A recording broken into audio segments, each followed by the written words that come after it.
Meie siis sooviksime omalt poolt tänada kõiki õpetajaid, õpilasi võib-olla, kes on meid 3,5 aastat pidanud kannatama.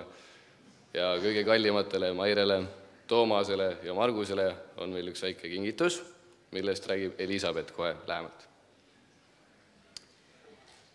Armas perekond Kivi. Saatuse tahtel võeti teilt midagi, mis oli teile nagu pereliige. Näitamaks teile meie austust ja kui kalliks olete te meile selle 3,5 aasta jooksul saanud, soovime anda teile üle kingituse, mis ma loodan, et toob teile sära silmi. Me ei püüa asendada seda, mis oli, aga ma loodan, et see toob teile rõõmu. Armsad Maire, Toomas ja Margus, see kingitus ootab teid parklas, kuna kahjuks ta meil see tuppa ei mahtunud. Selle leiate te kõige suurema punase lindi alt. Aitäh teile!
Muidugi sa ütlesid, et ainuke tüdruk, kes lõpetab, kuidas siin öelda teie grupis oli 2 tüdrukut.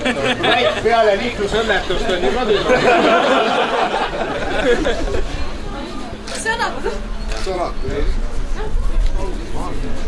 Toomas, sa olid Bronni ja... Kas kogu pere Kivi mahub siia?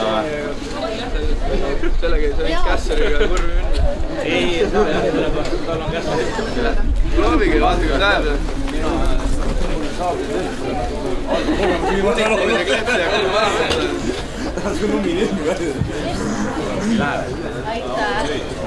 Aitäh.